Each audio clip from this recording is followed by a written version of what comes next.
Hello, my dear friends. You're in the military with summary channel, and today we will discuss the situation in Ukraine on the 15th of February of 2026. Today we have a lot of very interesting updates, so let's start. Today, the Russians made a very interesting statement about Ukraine, about the situation in Ukraine, and let's discuss this in details. Deputy Foreign Minister Mikhail Galuzin stated that Russia is ready to discuss with the United States and the European countries the introduction of external governance in Ukraine under the auspices of the United Nations Organization for the holding of elections. He pointed out that the first step is to reach agreements between the parties to the conflict on the transfer of powers to the United Nations for temporary governance.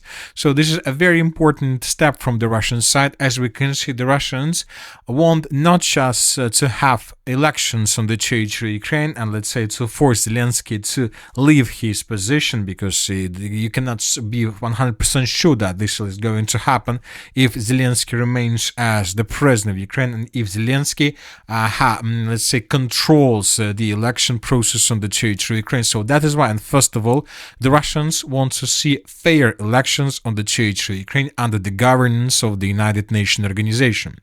But Zelensky stands on his own positions. He doesn't want to change anything.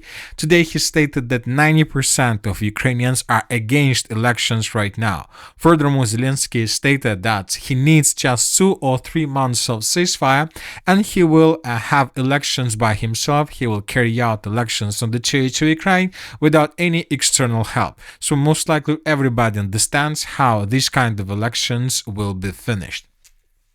So that is why tomorrow, during the 17th and the 18th of February of 2026, Ukrainians will try to discuss once again a new energy truce.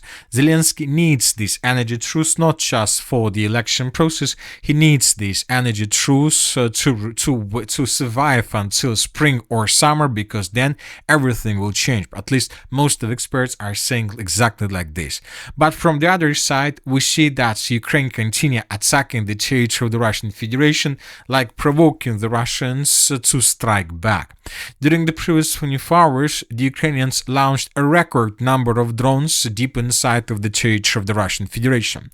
The first waves of attacks took place in the southern regions. This article was received this morning by pro-Ukrainian sources, and according to the Minister of Defense of the Russian Federation, according to pro-Ukrainian sources, according to monitoring channels, the Ukrainians between the evening of the 14th of February and the morning of the 15th of February of 2026 launched more than 150 drones in the direction of the southern regions of the Russian Federation.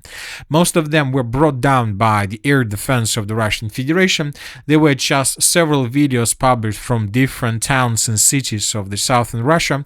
For example, in this video we can see the city of Sochi. Most likely is something we can see the consequences of attack, maybe the consequences of Russia's air defense work, maybe a drone attack, something.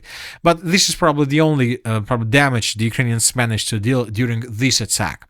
And right after the Ukrainians finished this attack in the southern regions, the Ukrainians began attacking in the direction of the city of Moscow.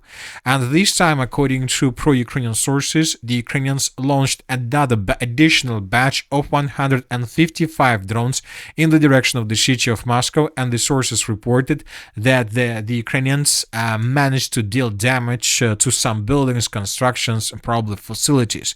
The Minister of Defense of the Russian Federation stated that just between 1 p.m. and 6 p.m. of Moscow time, the Russians managed to bring down 123 drones of the armored forces of Ukraine. So in total, about 300 drones were launched by Ukrainians during the previous 24 hours. And obviously, this attack would provoke the Russians to strike back. But as for the Russian side, it seems that the Russians are trying to understand what to attack first, because there are lots of objects, lots of areas that the Russians may attack. The Russians, for example, can attack, let's say, the city of Odessa and the southern regions of Ukraine. The Ukrainians used these launching sites to attack the southern regions of the Russian Federation. We discussed this, let's say, picture a minute ago. And during the previous 24 hours, the Russians attacked this territory. We received lots of updates, pictures, and videos. The Russians were attacking this territory. Most likely, the Ukrainians brought additional drones, cargos, arms, weapons using railway service. And then the Russians began attacking this railway station with the purpose probably not to allow the Ukrainians to continue their attacks. So the Russians can attack this territory. Furthermore, the Ukrainians launched a massive attack, combined massive attack in the direction of the city of Moscow, obviously from the northeastern part of the Sumy region, so Russians may attack this part of Ukraine as well. Of course, the Russians can attack the energy infrastructure of Ukraine and to probably deal a critical damage. For example, today a mayor of Kiev, Klitschko, stated that Ukraine's survival is still an open question as Russian strikes push Kiev to the brink of catastrophe. Kiev Mayor Klitschko tells France Today. Klitschko also accuses Zelensky of weakening democratic reforms and pursuing politically motivated cases that never reached the cold courtroom. So as you can see, there are not just problems with air defense, there are huge crises, political crises between different let's say, leaders and actors of Ukraine itself. And of course, the Russians have an option to attack in the direction of the city of Zaporizhzhia and the city of Dnipro, because now the Ukrainians continue their counteroffensive, their Zaporizhzhia counteroffensive operation. As of now, it's very difficult to say, to understand what the Ukrainians are going to do with this counteroffensive just to improve their positions, or they have further plans, but it seems that they won't be able to get the main defense line of the armored forces of Ukraine that was built in 2022 and 2023, but they may try to force the Russians to fall back to the line of the cities of Gulyai-Polye, Uspenovka, and Velika Novosilovka. So everything is possible. According to information we have, the Ukrainians deployed one of the most powerful group in this area. We're talking about military forces. We can find this 5th Assault Brigade, we can find this 92nd Assault Brigade, we can find here 82nd Brigade, and by the way, I would like to point to attention that the core of this Ukraine's counteroffensive operation, the core consists of, first of all, 82nd Assault Brigade. We remember this 82nd Assault Brigade based on the clashes and its activities in the Sudzha direction. So the 82nd Brigade was a core brigade during the Ukraine's offensive operation, during the Ukraine's maneuvers in the area of the city of Sudzha. And now and most likely after the beginning of 2025, when the Ukrainians were forced to fall back from the Sudzha region, this brigade have been, let's say, restoring all this time. And now the Ukrainians, after this brigade have restored its forces and military capabilities completely, was deployed in the area of the city of Gulyai-Polye, and currently this brigade is a core brigade once again. And as of the previous 24 hours, according to different sources, the Ukrainians managed to improve their position significantly. But the thing is that the Russians, according to pro-Russian sources, managed to improve their position significantly as well. Now let's discuss everything in details. So first, let's talk about the eastern Zaporizhzhia direction. As you can see, we have a lots of icons, we have a lots of updates. And first, let's take at the map and more precisely how exactly the map been changed during this period of time. So this is the end of the 13th of February, this is the end of the 14th of February, and this is the end of the 15th of February of 2026. The most important thing is that we haven't adjusted the map as the territory under control of the armored forces of Ukraine. We just expanded the gray zone. More precisely, during the previous 24 hours, we haven't received anything that indeed the Ukrainians are counterattacking like this. We have a lot of reports published by different pro-Ukrainian sources and many other things, but the problem is that Starlink was cut off for Russians, so that is why the Russians are not able to publish videos and updates from this area so we can see how exactly the things are going on. The only video that we had several videos from this area. The first one was published from the territory along the river of Volcha. In this video, we can see how Russians were attacking positions, pontoon bridges, river crossings through the territory, through the river of Volcha, trying to reduce the Ukraine's capabilities and their logistic capabilities and not to allow the Ukrainians to introduce additional forces to the south. So you know that this is a very interesting situation because we don't have the connection with this region. The Ukrainians probably have, but they don't share any information. And it seems that the Russians, the question is why the Russians did begin attacking these bridges just today. And it seems that the Russians decided to allow the Ukrainians to introduce as many as possible forces to the south of the river. And most likely the Ukrainians during the previous 10 days managed to introduce thousands of troops, dozens of vehicles from the northern bank of the river of Volcha to the southern bank. Most likely the Russians even allowed the Ukrainians to take lots of territories, to maneuver, to encircle some pockets of the Russia's resistance. And when the Ukrainians did that, the Russians began destroying the bridges. It seems that the Russians were interested in allowing the Ukrainians to introduce as many as possible forces, especially from the elite brigades, elite forces like 82nd Brigade or 92nd Brigade to the south of the river of Volcha. And now the Russians destroyed the bridges. They will establish certainly some fire and FPV drone control over the main supply lines. And now the Russians, most likely in coming days, will try to counterattack Ukrainian positions in this area with the purpose to force them to fall back towards the river, but due to the fact that there are no river crossings, most likely the Ukrainians will lose their vehicles, at least vehicles. Most likely the infantry of the armored forces will be able to retreat further in the northern direction. At the same time, we continue receiving updates from the western flank. According to different mappers, the Ukrainians managed to improve their positions in this area as well. Furthermore, several neutral mappers reported that the Ukrainians managed to break through Russia's defense and to infiltrate their units further in the eastern direction towards the villages of Privilya, Zlagada, Rybna and Krasnogorskaya. So different sources reported that this territory is something like a very big, very huge gray zone pocket where we can find hundreds, maybe thousands of Ukrainians through these three lines.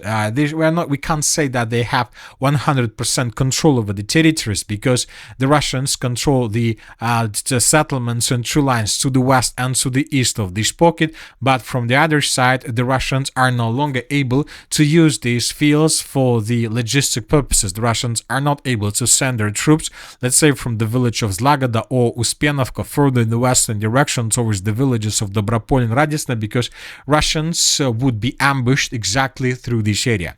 So everything is a very complicated situation, but at the same time we received a very interesting video from the settlement of Dobropolye.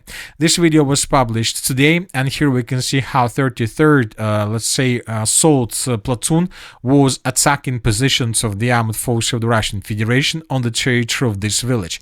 So this video confirms that despite the fact that lots of sources reported that the village of Dobropolye was recaptured by the armed forces of Ukraine, we still see the presence of the Russians there.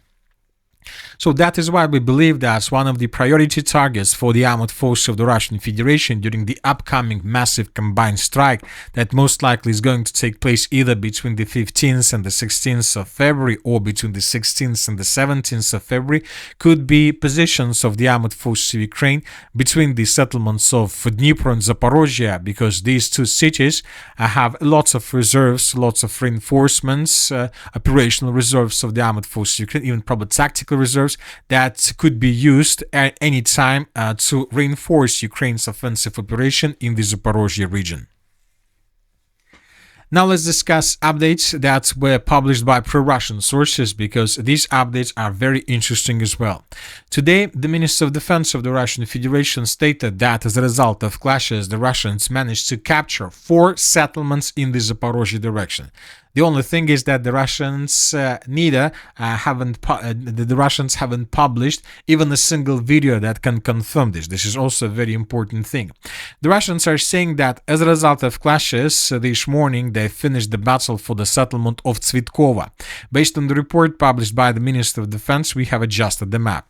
Now we see that the Russians are about to finish consolidation of their positions between the settlements of Zaliznichna and Tsvitkova along these railways. There is just one settlement left under control of the armored forces of Ukraine. We are talking about the village of Krynichne, and we are talking about this dense network of the fortifications. So most likely, if the report that was published by the Minister of Defense of the Russian Federation is correct, the Russians will try to take this settlement first under control, and then Russians will continue offensive operation further in the direction of the settlement by the name of Verkhnya Tersa.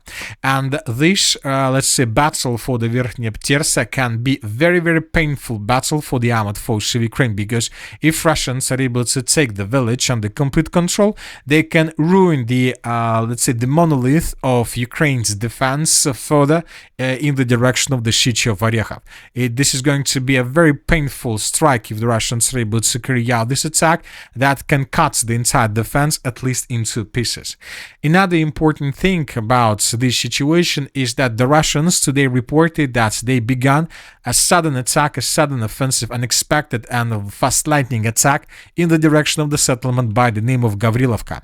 Another important thing that the Russians began this offensive operation right after the Ukrainians introduced lots of forces to the south of the river of Volcha. So basically the Ukrainians used their operational reserves, and now the Russians believe that they can begin offensive operation in this area, and the Ukrainians would be forced to start thinking where to take reinforcements and reserves with the purpose to stabilize the situation in the northeastern flank of the Zaporizhzhia counteroffensive operation. Because if the Russians are able to break through the Ukraine's defense in the area of Gavrilovka and to take this settlement under complete control, this can lead to very, very huge problems to Ukrainians who also are located to the south of the river of Volcha. So it seems that the Russians are trying to encircle a very powerful and a very big group of Ukrainian forces in this area. And as I told you in the previous videos, currently we can see not something like a regular battle for some city or town like Siversk or Liman. This is the general battle for the city of Zaporizhzhia. Yes, this is not the battle for the city limits, and the Russians are still very far from the city of Zaporizhzhia. But if Russians are able to win this battle for the river of Gaichur and for the river of Volcha bridgehead, if Russians are able to force the Ukrainians to fall back from this area and to, let's say, cancel and reject their plans to continue counter-offensive operation, this can lead to unpredictable consequences for the entire Zaporizhzhia and Dnipropetrovsk direction. So right now we see the major battle probably of the entire conflict in Ukraine, and most likely it seems that everything after this battle will be just something between the end of the conflict and the Zaporizhzhia battle. Another important area is the western Zaporizhzhia direction. Here we received also a lot of very interesting updates from pro-Russian sources, including the Minister of Defense of the Russian Federation. I would like to remind you that during the previous days we were adjusting the map just in Ukrainian favor. This is the end of the 10th of February, this is the end of the 11th of February. I would like to remind you that according to neutral mappers, according to pro-Ukrainian sources, as a result of counter-offensive operation in the western Zaporizhzhia direction, the Ukrainians managed to restore control over many villages and towns in this area. But as we discussed this in the previous videos, without providing us any video that could confirm this. And on the 15th of February, so today, the Minister of Defense of the Russian Federation reported that the Russians, more precisely the units of the group of forces Dnipro, as a result of offensive operation, managed to establish complete control over the village by the name of Primorska. The Russians established complete control over the settlement of Magdalinovka, and the Russians improved their positions around the settlement of Zapasne. So as you can see, the Russians published completely opposite report to the reports we received from neutral mappers and from pro-Ukrainian sources, which means that one thing is clear, that someone is lying in this area, or someone is trying to at least break the situation in the minds of people who follow this battle and who understand understands and who or thinks that he understands what exactly is happening here. So let's wait and see, of course, what is going to be next. But if the Russians provided us a real report, this means that most likely in coming hours the Russians will intensify their offensive operation further in the southeastern direction, and the Russians will attack the city of Orekhov much faster than anyone could expect. Furthermore, from these positions, the Russians will try to check the defense of the armored forces of Ukraine further in the northeastern direction. From these positions, the Russians may try to attack the city of Kamyshevacha. If Ukrainians lose the city of Kamyshevacha as a result of something like some fast lightning or an unexpected attack from the Russian side, this can lead to very huge problems to the armored forces of Ukraine, because the settlement of Kamyshevacha opens the Russians the way further along N08 road towards the city of Zaporizhzhia itself, and this settlement opens the Russians the way to attack the settlement of Orekhov also from the north. So from these positions and from this configuration, the Ukrainians would be forced to make a decision either to save control over the city of Zaporizhzhia or to save control over the city of Orekhov. But all in all, in the end, the Ukrainians would lose the city of Orekhov and the city of Zaporizhzhia. So very complicated situation. A lot of reports. We have no connection with this Frontline using the Starlink internet system, so I suggest just to wait and see what is going to be next, because the upcoming days most likely the fog of war would be revealed and we will understand what is happening here. Now let's move further and let's discuss the situation in the Kostyantynivka direction. During the previous 24 hours, the map has been adjusted. This is the end of the 14th and this is the end of the 15th of February. The Russians improved their position significantly to the south of the city. We came to this conclusion based on this video published by pro-Russian sources. Here we can see how a Ukrainian drone was attacking positions of the armored forces of the Russian Federation along this tree line. And in this video we can see how the Russians attacked this drone and destroyed it. So this episode took place right exactly at this point, and based on this video we have adjusted the map. Another important thing is that right before I start making this video, pro-Ukrainian sources published another video from the Kostyantynivka direction. We will discuss this video tomorrow and the changes that we are going to make. But today pro-Ukrainian sources published a video of how FPV drones of the armored forces of Ukraine were attacking Russians in the southern part of the city of Kostyantynivka. So most likely tomorrow something like this would be colored in Russian favor. So most likely the Russians during these attacks managed to break through Ukraine's defense in this area and to take under complete control the southwestern part of the city. So as of now we haven't adjusted the map, we haven't analyzed the video, but the video is already exist. Now let's move further and let's talk about the Sloviansk direction. During the previous 24 hours, we haven't received changes, but we have lots of updates. Today, the chief of the general staff of the armored forces of the Russian Federation, Valery Gerasimov, reported that the Russians are finishing the battle for the settlement of Riznikovka. This is a key settlement in the Sloviansk direction, well fortified by the armored forces of Ukraine, and the Russians are saying that in coming days, most likely they will finish the battle for this territory, and most likely the Minister of Defense of the Russian Federation will announce this information. And then the battle for the settlement of Kaleniki will begin. Another important thing is that if Ukrainians lose control over this fortified area, we're talking about the territory between the villages of Kriva Luka, Kaleniki and Riznikovka, so we're talking about this territory, then most likely the Ukrainians will not be able to show any resistance almost until the Seversky Donetsk-Donbass canal. So we're talking about this blue line. So and this is most likely the last defense layer of the city of Sloviansk, but from these positions the Russians are going to be too close to the city itself. So Zelensky believes that the Russians need 2 more years to finish the battle for the rest of the Donbass region, Donetsk region, but it seems that everything might happen much faster than Zelensky expected. Now let's move to the Kupiansk direction. During the previous 24 hours, the map has been adjusted as well. And we have adjusted the map in the northern part of the city based on the video published by pro-Ukrainian sources. In this video, we can see how Ukrainians were attacking positions during the winter period of time the positions of the armed forces of the Russian Federation along the street of Zahisnikov. So this attack took place right exactly at this point, and based on this video we came to the conclusion that everything further in the northeastern direction is already under complete control of the armed forces of the Russian Federation. Furthermore, today we received lots of reports that Ukrainians are losing positions on the territory of the city of Kupiansk significantly. Yes, indeed, during the previous days the Ukrainians managed to recapture almost the entire city of Kupiansk, but the Ukrainians haven't managed to dig in deeper.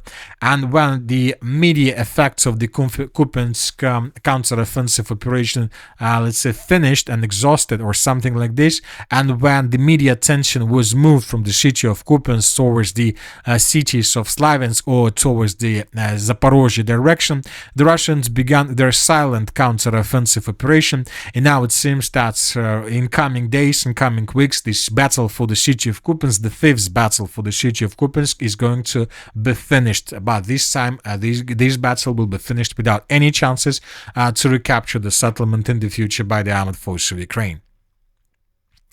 As for the Kharkiv direction, during the previous days we received lots of updates. The Russians continue improving their positions along the border. The Russians continue attacking positions of the armed forces of Ukraine in the deep rear. In this video we can see a position of the armed forces of Ukraine that was discovered and attacked with drones. The Russians improved their positions in the Lipsy direction by taking under complete control the settlement of Zelena and by entering the village of Niskushno from the northeast. So these are the changes on the ground between the dates. Furthermore, the Russians improved their positions in the Sumy direction, and it seems that the battle for the second defense layer of the city of Sumy has begun. First of all, the Russians shortened the distance to the village of Miropolye, and the most important is that the Russians control this huge tree line. The distance between possible edge positions of the armed forces of the Russian Federation and the settlement of Miropolye itself is already less than 3 kilometers along this very big tree line that could be used by Russians as a protection against FPV drone, at least partial protection. So it seems that in coming days the battle for this settlement will start between the group of forces north and the armed forces of Ukraine. Furthermore, the Russians, according to pro-Russian sources and neutral mappers, improved their positions in the area of the second defense layer. The Russians captured fields and fortifications right in front of the settlement of Mala Karchakovka. Now the Russians control 2 tree lines, and using these tree lines, the Russians will try to answer the settlement of Mala Karchakovka from the southeast and from the northeast. And in coming days, most likely we'll start receiving first updates. And the Russians, according to neutral mappers, continue their offensive operation in the area of the village of Kondratovka. It seems that in coming days the Russians will recapture the settlement completely, and they will continue advancing further in the southern direction towards the villages of Khotin and Pisarevka. So, very complicated situation right now. We see that Ukrainians managed to collect a very powerful and a very big army, and Ukrainians decided to use these, let's say, forces to counterattack in the Zaporizhzhia direction, but the problem is that Ukrainians attacked well-trained and well-prepared forces of the group of forces East that didn't fall back, that's shown probably that they continue staying on their positions. And if Ukrainians lose this battle, this can lead to completely unpredictable consequences. And that's it for today. The Military Summary channel reminds that we condemn any violence in the world. Thank you for watching. Subscribe to my channel, put your likes, join my Patreon, and have a good day. Bye-bye.